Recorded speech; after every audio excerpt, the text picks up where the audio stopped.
If you were anything like me or just thinking, dude, totally been there, done that, but I didn't cut my line. Well, you got a home here. Welcome to the Go Show, celebrating all things outdoors in this beautiful outdoor playground of a state, nation, and world that we live in. And what's up, Rhonda, from say 2 hours south of SLC in Utah? Okay, all right. Salt Lake City, that's for the cool kids, the SLC. Spent the night in, I'm pretty sure that meant Kaibab. Kaibab? Yeah, pretty sure my Kaibab. Anyway, I'm glad to have you here. Thank you so much for playing along. And dude, what a amazing story that I heard out of at a Dana Point, California, of all places. That's kind of my old hood. And as I'm from Long Beach, Huntington Beach area, Dana Point is adjacent.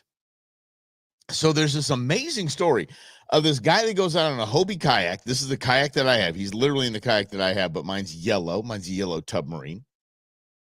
He hooks into a striped marlin at a Dana Point. Hooks into a striped marlin, and just all chaos ensues. And he is, I believe it was 5 hours. Okay, so it was let's see here, it was a 5-hour struggle, I believe, not a what's it, here we go. Yeah, 5-hour battle. He was pulled 11 miles. But here's the deal, he had his peeps with him. Like, people were like, how would you let somebody pull you 11 miles?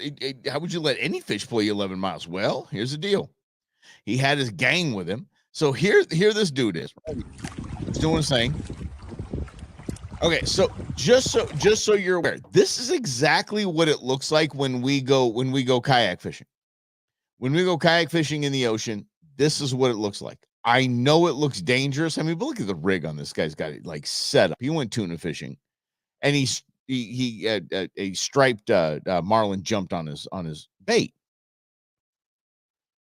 But I know it does not look safe, but I'm telling you, those are the most secure kayaks. You're gonna need a bigger boat. That's right, Brendan. Those are the most secure kayaks there are. Like, I'm not kidding, guys. So these are pedal drive kayaks. You're gonna see in a moment here. These are pedal drive kayaks. And so they just, it's a push, pull, push, push, push, push. It's not like a bicycle turn, right? You can pull it's called the Mirage Drive. You can pull it out of there, and then there's this hole in your boat, but your boat is staying afloat. You can stand up, and that's the men's room at that point, and that's the bathroom. These things are as solid. They're built from the ground up for big fishing like this. And he's got an what's called a Hobie Outback, which is about 13. I have the Pro Angler, which is about 14 and a half feet. And a lot wider. But I have pictures of intern Beans on Tembytown Lake with this exact kayak. Mine's yellow, though. Like I said, it's the yellow Tubmarines. Anyway, here's homeboy. He's just kind of he's strapped into he doesn't even know what it is yet. It is a striped marlin. So there's no way this thing's giving up. I have seen 8-hour battles with a blue marlin and multiple people on the rod. And I mean multiple people on the rod. This is what I mean by that. Like, you don't want, especially at the end, the guy that actually caught the fish, you want him to bring in the fish. No lie. You're supposed to pull back and reel down, right? Pull back, reel down. I watch people pushing the rod up as he pulls back, and he can reel down. Pull it, because they're so exhausted. These things are amazing to fight. Amazing. This is home court. They're on their home court. And you're not a multi-thousand-pound boat with a bunch of people on it that he has to pull around. He's pulling around on a 13-foot kayak that weighs about 100 pounds, maybe 150. With all the gear he's got on it, maybe a couple 100 pounds, him, couple 100 pounds. Maybe it's 400 pounds. This marlin is pulling him 5 hours. 5 horas. This guy goes. 20 miles. Here's the cool part about it. He had his bros with him. Bros before fish all the time. I'm sorry, bros. No, bros with fish, whatever it is. But here we go. Here's people. See, so his buddies are with him. And they look at that. Boom. There it is. So he drops his GoPro down in the water to basically see what the hell this guy's got on his boat. See the Mirage Drive moving back and forth right there?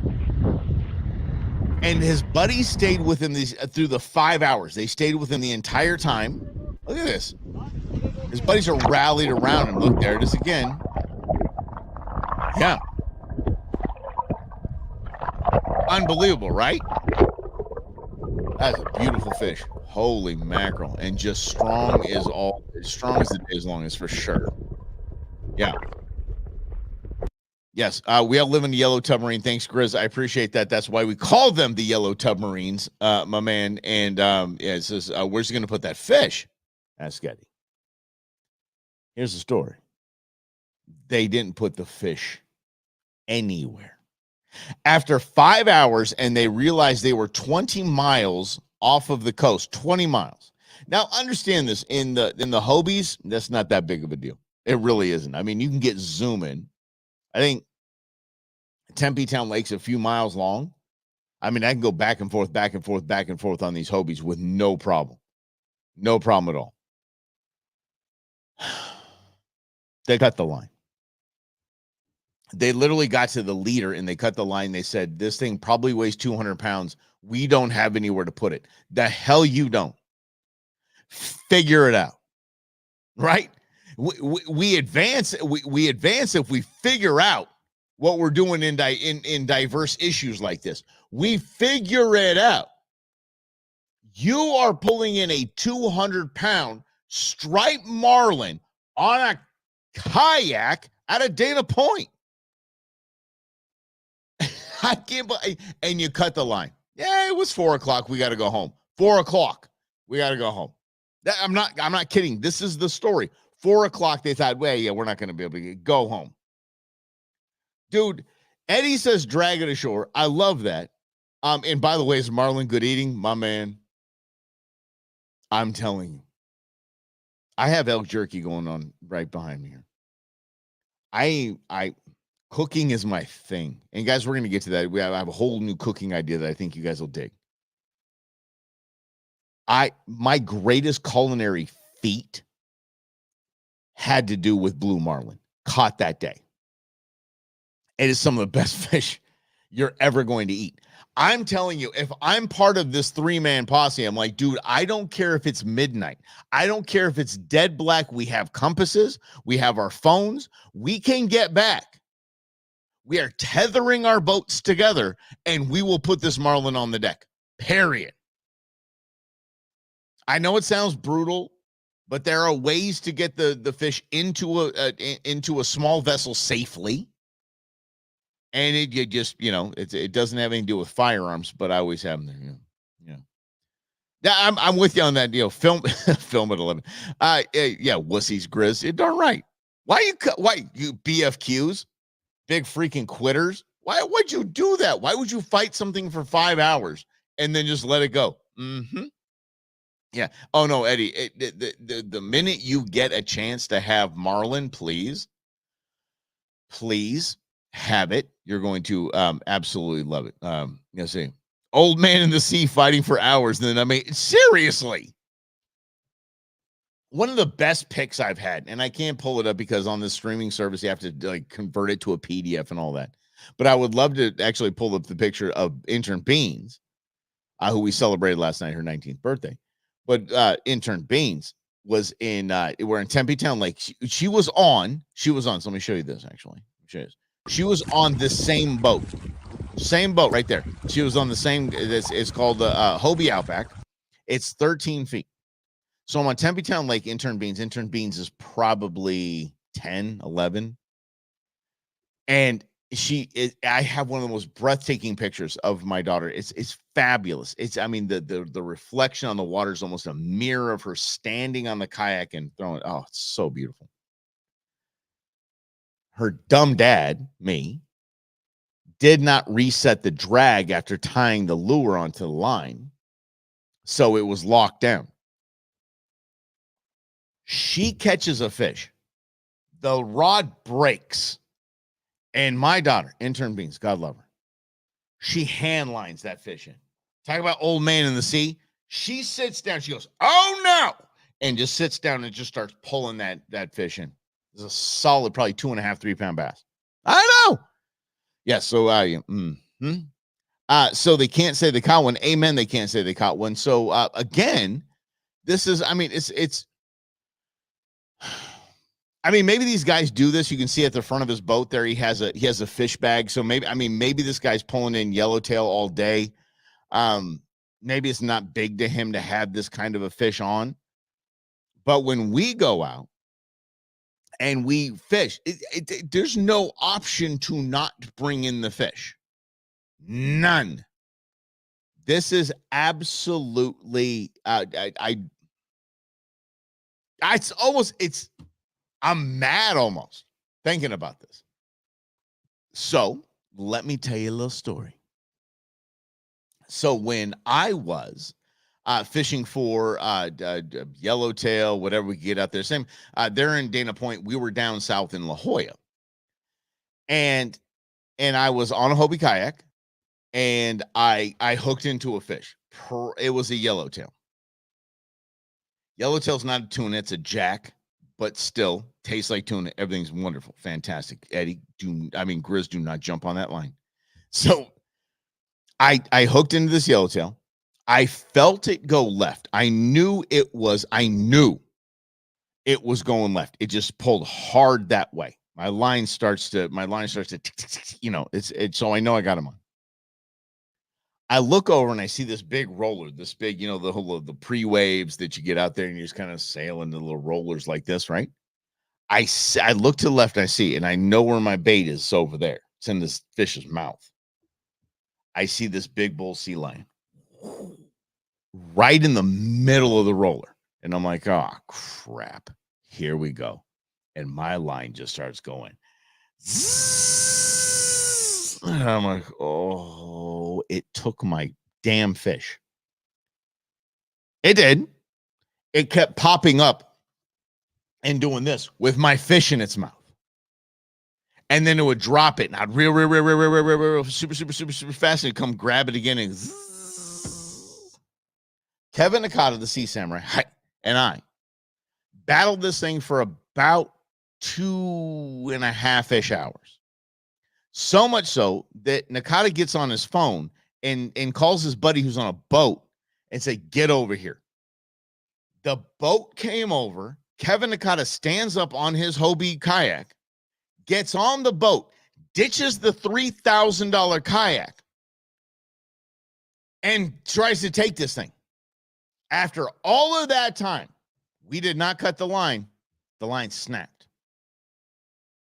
It seems like a total fish story.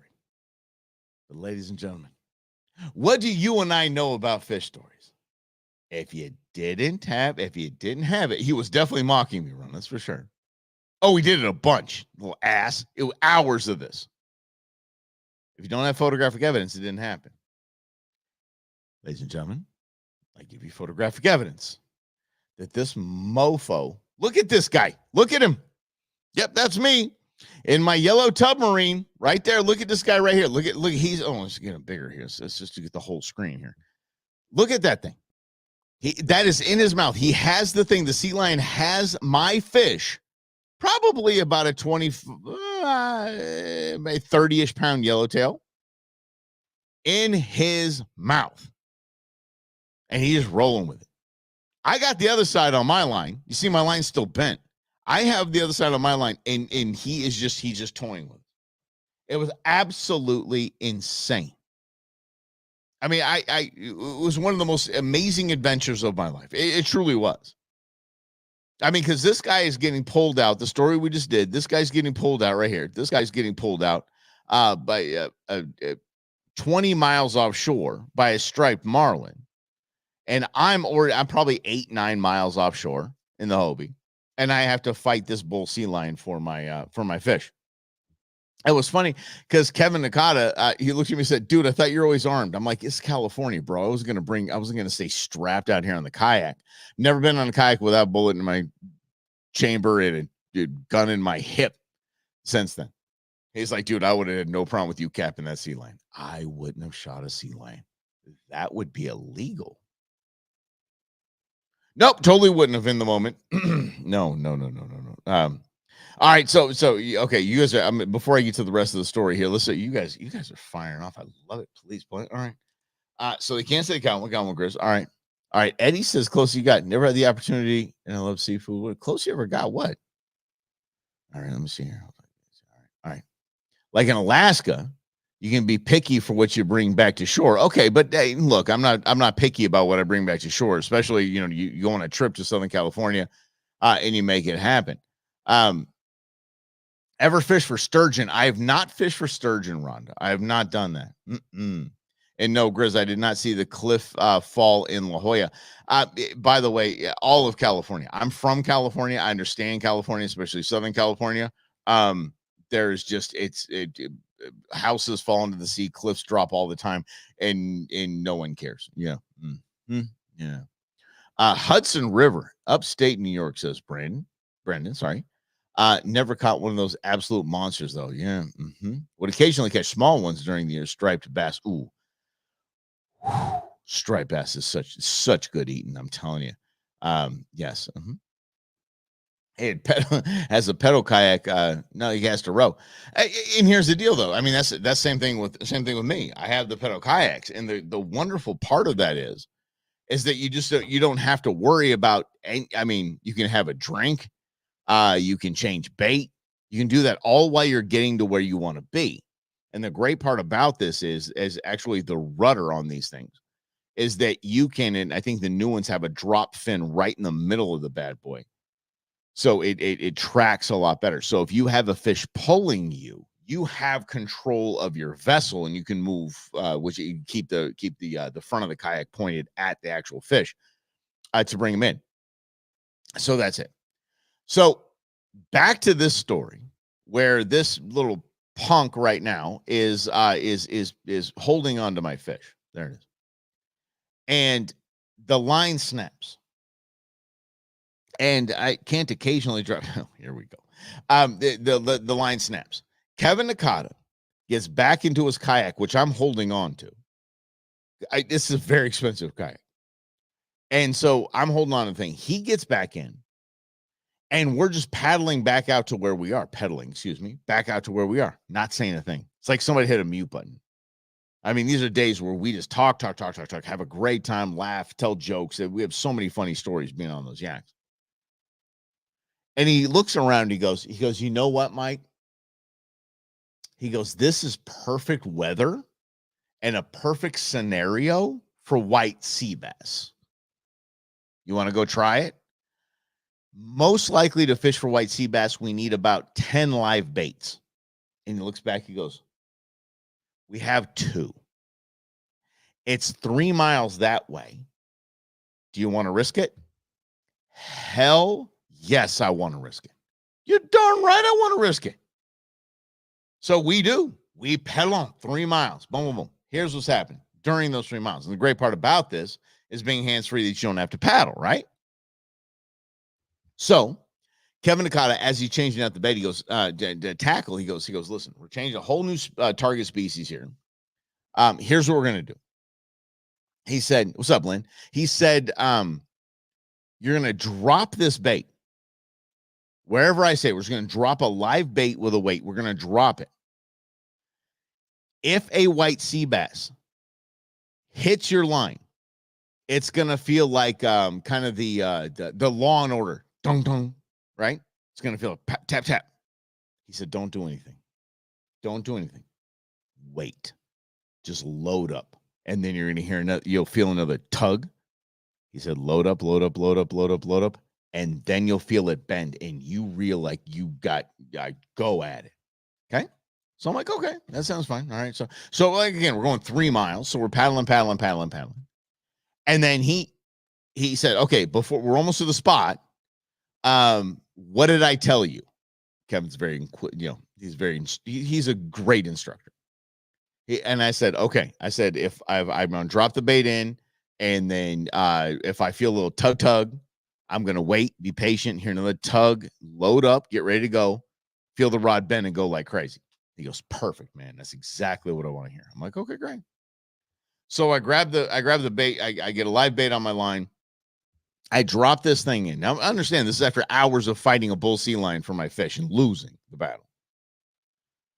So miles we ride and come back. And I'm sorry, miles we ride. And when we get there, I dropped this bait into the water. I'm not kidding. I had to have dropped that bait onto this giant white sea bass's head, because the second I got it down about 50 feet, it went dunk, dunk. I'm like, no bleeping way. Don't load up, ready to go. Pull. I've never reeled in a fish faster in my life. You can watch Bassmasters, you can watch all of the pros reel in their bass super fast.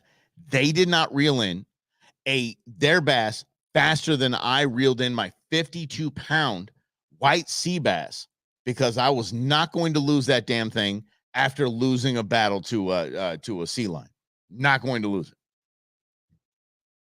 And I tell y'all, I'm not kidding. It was probably the best tasting fish I have ever had in my life. It's better than marlin. It's better than it just is. So what I'm going to do is I'm going to, can I do this? Can this happen? I'm going to try my best here. We're going to see what we can do to see if I can get you a picture of this. Because I should have been 100% ready for this. So let me go ahead and pull this up. Like I said, the problem with the streaming service is they only I can only throw this in a PDF. So let me quick export that to a PDF.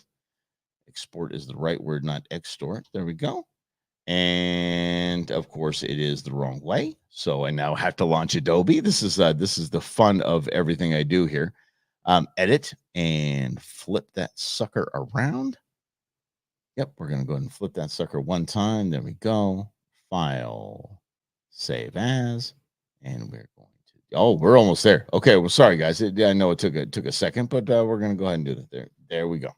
So here we go. So after all of that, and yes, I didn't have hair at the time. I had a very short cut, and this is actually what it looked like when I brought in a 52-pound white sea bass. Come on, big boys. Here we go. It's going to happen. I promise. There we go. There it is. Yep. That day, after losing my fish, I got a 52-pound white sea bass. That thing is an absolute giant. And it was, it just, I can't believe that it happened. The fun part is, by the way, Jim, white sea bass is probably, I'm not kidding. It's one of the best fish I've ever had in my life. It absolutely fantastic. And to pull it in, that's the same. You see there's a live well behind the chair right there on the kayak. I mean, those things are the best. I love Hobie kayaks. I think they're fantastic. They're a lot of fun, and it's just easy that way to do that. Mm-hmm. Yeah, that's a whole bunch of fish. I'm telling you, it really was. The ex and the kids, every time they went out of town, I would cook that for myself. I didn't give anybody that fish. That was my fish. And it did fit. Damn it. I put that thing right by my side. I put that thing right next to me. And it just it all the way in. And it was funny when we got to the shore, people were like, hey, where'd you catch that? I'm like, same answer every single time. The water right there. I caught it at the water. Yeah. It's right over there. That's where I caught it. Yeah. So an amazing fish. I caught another yellowtail same day. So I actually had yellowtail and white sea bass for it. And so I posted this. This is another part of the story. I have so much more to talk about on the show today, but we just don't have time. So I actually know the grandson of the founder of SeaWorld. And so, Blackfish and there's just terrible. It's just, Blackfish is just, the Orca program and, Tilikum. Well, Tilikum was a huge mistake. I mean, let's be honest. Have you seen Blackfish? Good gravy. I'm telling you. But he called me. He saw me post this picture. He called me and said, you're welcome. Like, what you mean you're welcome? I pulled in this damn fish. He goes, that's from my hatchery. He goes, I have a white sea bass hatchery. As a matter of fact, here's the entire list of what me and my family have done before this stupid movie Blackfish came out and conserving our oceans. Like, oh, fascinating. Mm-hmm. And so if you can, by the way, please support his company. You might have heard of it if you're an angler. AFTCO, AFTCO, American Fishing Tackle Company is Bill's company, and he has hatcheries that produce giant sea bass, every kind of species you can think of. They are conserving in Southern California. So yeah, so please, if you can, if you're out searching for gear, fishing gear, things like that, then I'm telling you, AFTCO is the way to go. They have this ninja line where it's funny, they're almost against they're almost against sunscreen. So they have this fishing line that all the shirts are SPF 50. They've got hoods, masks. It's so good. Mm-hmm. All right, so let's get back to this. Ronnie Hub said, "Damn, that's a whole bunch of fish." You darn right it is. All right, so every situations with debarbed, that's right, or less barbed hooks like the bass tourney guys do.